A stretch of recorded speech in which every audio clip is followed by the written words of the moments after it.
App ടിപ്സിൻ്റെ പുതിയൊരു വീഡിയോയിലേക്ക് എല്ലാവർക്കും സ്വാഗതം. കരോക്കെ ഗാനങ്ങൾ പാടുവാൻ ഇഷ്ടപ്പെടുന്ന എല്ലാവരും വളരെയധികം ഇഷ്ടപ്പെടുന്ന ഒരു ആപ്ലിക്കേഷനാണ് സ്റ്റാർ മേക്കർ എന്ന ആപ്ലിക്കേഷൻ. നമുക്കതിൻ്റെ ഉപയോഗത്തെപ്പറ്റി ഒന്ന് നോക്കാം. ആദ്യമേ നമ്മൾ പ്ലേ സ്റ്റോറിൽ പോയിട്ട് സെർച്ച് ഭാഗത്ത് സ്റ്റാർ മേക്കർ എന്ന് സെർച്ച് ചെയ്യുക. അപ്പോൾ നമുക്ക് ഈ ആപ്ലിക്കേഷൻ അവിടെ കാണാൻ സാധിക്കും. അതിൽ ഇൻസ്റ്റാൾ എന്ന ഭാഗത്ത് ടച്ച് ചെയ്ത് നമ്മുടെ ഫോണിൽ ഈ ആപ്പ് നമ്മൾ ഇൻസ്റ്റാൾ ചെയ്യുക. തുടക്കക്കാർക്ക് വേണ്ടിയുള്ള ഒരു വീഡിയോയാണ് ഇത്. മിക്കവാറും ഇതിനെപ്പറ്റി കൂടുതലായി അറിയുന്ന ആൾക്കാർക്ക് ഇഷ്ടം പോലെ ഉണ്ടാവും. പക്ഷേ തുടക്കക്കാർക്ക് വേണ്ടി മാത്രം ഒരു വീഡിയോ ആണ് ഈ ചെയ്തിരിക്കുന്നത്. അപ്പോൾ ഇൻസ്റ്റാൾ ചെയ്ത് കഴിഞ്ഞാൽ നമ്മളതിൻ്റെ ഓപ്പൺ എന്ന ഭാഗത്ത് ടച്ച് ചെയ്ത് അത് ഓപ്പൺ ചെയ്യുക. ഓപ്പൺ ചെയ്യുമ്പോൾ നമുക്ക് ഇങ്ങനെയൊരു ഇൻ്റർഫേസാണ് കാണാൻ പറ്റുക. അതിൽ നമുക്ക് പ്രിഫേർഡ് ലാംഗ്വേജ് ഒക്കെ വേണമെങ്കിൽ ടിക്ക് ചെയ്ത് കൊടുക്കാം. അതിനുശേഷം ഗെറ്റ് സ്റ്റാർട്ടഡ് എന്ന ഭാഗത്ത് ടച്ച് ചെയ്ത് കൊടുക്കുക.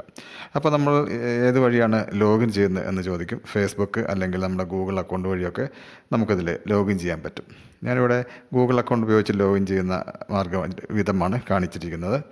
അപ്പോൾ നമ്മുടെ ജിമെയിലിലെ നെയിം അവിടെ കാണിച്ചു തരും. അത് വേണമെങ്കിൽ നമുക്ക് എഡിറ്റ് ചെയ്ത് വേറെ പേരാക്കി മാറ്റാൻ പറ്റുന്നതാണ്. അതിനുശേഷം നമ്മളവിടെ ഡേറ്റ് ഓഫ് ബർത്ത് ഒന്ന് സെലക്ട് ചെയ്ത് കൊടുക്കണം.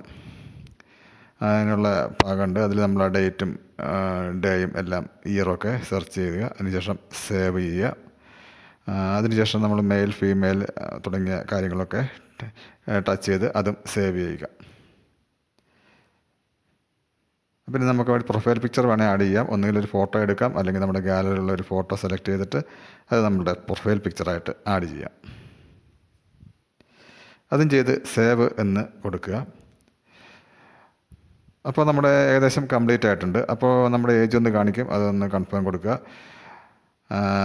അതിനുശേഷം നമ്മൾ കാണുന്ന ഈ പേജാണ് ഇതിൻ്റെ ഒരു ഹോം പേജ് ആയിട്ടുള്ളത്. അതിൽ താഴെ ആ റോസ് കളറിൽ കാണുന്ന സിംഗ് എന്ന ഭാഗത്ത് ഒരു മൈക്കിൻ്റെ ചിത്രം കാണാം. അതൊന്ന് ടച്ച് ചെയ്ത് കൊടുക്കുക. അപ്പോൾ നമുക്ക് പാടാനുള്ള പാട്ട് സെർച്ച് ചെയ്യാനുള്ള ഒരു ഭാഗം സെർച്ച് ചെയ്യാൻ പറ്റും. ഞാനിവിടെ ഒരു ഗാനം സെർച്ച് ചെയ്യാം. മല്ലിക ബാണൻ തൻ്റെ വില്ലൊടിച്ചു, അതിൻ്റെ ഒരു ഭാഗം അതൊന്ന് ടൈപ്പ് ചെയ്ത് കൊടുക്കുന്നുണ്ട്. അതിനുശേഷം നമ്മൾ അതൊന്ന് സിംഗ് എന്ന് കൊടുക്കാം.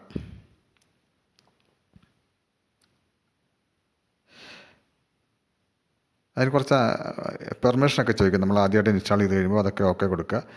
അതിനുശേഷം നമുക്ക് ആ ഗാനം അവിടെ കാണാൻ പറ്റും. അതിൻ്റെ ലിറിക്സ് നോക്കുക, ഫുള്ളായിട്ടുള്ളതാണോ എന്ന് നോക്കുക. ചിലത് ഷോർട്ട് വെർഷൻ ആയിരിക്കും, അതാണോ എന്നൊന്ന് ചെക്ക് ചെയ്യുക. അതിനുശേഷം നമ്മൾ ഫുൾ സോങ്, ഡ്യുവറ്റ്, ഗ്രൂപ്പ്, അങ്ങനെ 3 ഓപ്ഷൻ കാണാം. അപ്പോൾ ഞാൻ ഡ്യുവറ്റ് ചെയ്യുന്നതാണ് ആദ്യമായിട്ട് കാണിക്കുന്നത്.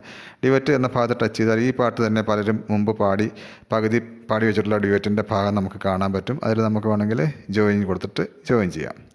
ടാപ്പ് ടു സ്റ്റാർട്ട് എന്ന് കൊടുത്താൽ നമുക്കതിൽ ഏത് ഭാഗമാണ് അവർ പാടിയിരിക്കുന്ന വെച്ചാൽ കളറ് അതിൽ ടിക്ക് ചെയ്തിട്ടുണ്ടാവും. ബാക്കി ഭാഗം നമ്മൾ മ്യൂസിക്കിനനുസരിച്ചിട്ട് പാടിക്കൊടുക്കുക. അങ്ങനെയാണ് അത് ചെയ്യുന്നത് ഡ്യുവറ്റിൽ. പിന്നെ നമ്മളായിട്ടൊരു ഡ്യുവറ്റ് ക്രിയേറ്റ് ചെയ്യുകയാണെങ്കിൽ ക്രിയേറ്റ് ഡ്യുവറ്റ് എന്നുള്ള ഭാഗത്ത് ചെയ്ത് കഴിഞ്ഞാൽ നമുക്ക് ഏത് ഭാഗം നമ്മൾ പാടാൻ ഉദ്ദേശിക്കുന്നത് ഒന്നുകിൽ റെഡ് അല്ലെ ബ്ലൂ എന്ന് കൊടുക്കാം.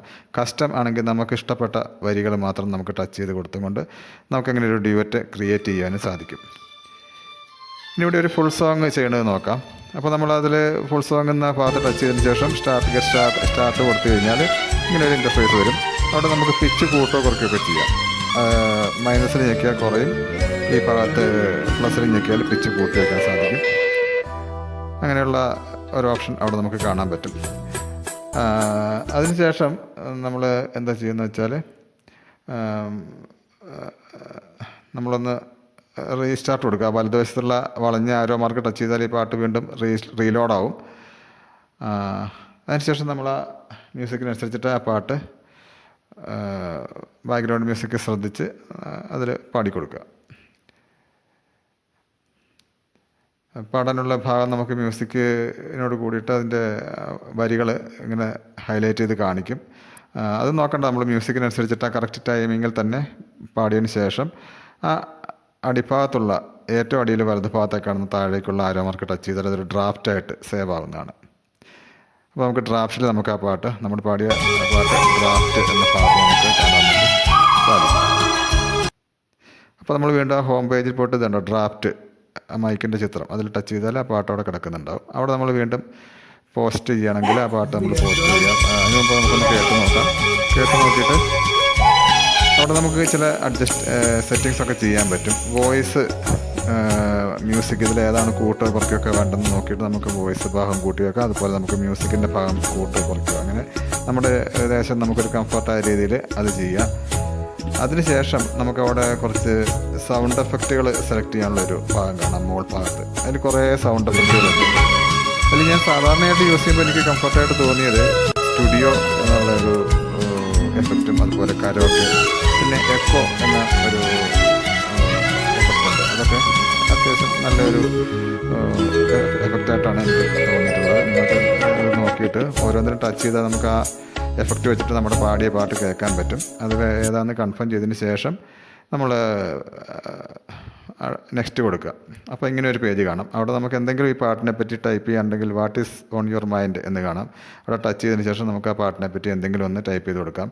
ആ പാട്ടിൻ്റെ പേരോ അല്ലെങ്കിൽ നമുക്ക് ആ പാട്ടിനെ പറ്റിയിട്ട് നമ്മുടെ എന്തെങ്കിലും അഭിപ്രായങ്ങളോ ഒക്കെ അതിൽ ടൈപ്പ് ചെയ്തിട്ട് കൊടുത്തതിന് ശേഷം നമ്മൾ പോസ്റ്റ് എന്ന ഭാഗത്ത് ടച്ച് ചെയ്യുക. അപ്പോൾ പാട്ട് അവിടെ അപ്ലോഡ് ചെയ്യുന്നതായിട്ട് നമുക്ക് കാണാൻ പറ്റും. അതിൻ്റെ പെർസെൻറ്റേജും കാണാം. നെറ്റിൻ്റെ സ്പീഡ് അനുസരിച്ചിട്ട് ചിലപ്പോൾ കുറച്ച് സമയം എടുക്കാം. നല്ല സ്പീഡ് ഉണ്ടെങ്കിൽ വേഗം തന്നെ അപ്ലോഡായി കിട്ടും.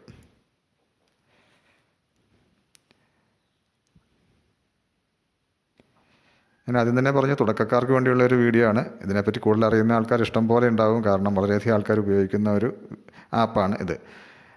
പോസ്റ്റ് ചെയ്ത് കഴിഞ്ഞാൽ മോൾ ഭാഗത്ത് ഡൺ എന്ന് കൊടുക്കുക. അപ്പോൾ അതവിടെ നമ്മുടെ പാട്ട് അവിടെ പോസ്റ്റ് ചെയ്തിട്ടുണ്ടാകും. പിന്നെ നമ്മൾ ഹോം പേജിൽ വന്നിട്ട് താഴെ ഒന്ന് ചെറുതായിട്ട് സ്ക്രോൾ ചെയ്താൽ മൊമെൻ്റ് കവർ എന്നൊക്കെ എഴുതിയിരിക്കുന്ന ഒരു ഭാഗം കാണാം. അവിടെ ആ മൊമെൻ്റ് എന്നതിൽ ടച്ച് ചെയ്താൽ നമ്മളിപ്പോൾ അപ്ലോഡ് ചെയ്ത പാട്ട് നമുക്കവിടെ കാണാൻ പറ്റും. അവിടെ നമുക്കത് കേൾക്കുവാനും സാധിക്കുന്നതാണ്. സ്റ്റാർ മേക്കർ ആപ്പിൻ്റെ കുറേ ഫീച്ചേഴ്സ് ഉണ്ട്. അതൊക്കെ അടുത്ത വീഡിയോയിൽ ഉൾപ്പെടുത്താം. ഈ വീഡിയോ ഇവിടെ പൂർണ്ണമാവുകയാണ്. വീണ്ടും മറ്റൊരു വീഡിയോയുമായി കാണാം. Thank you.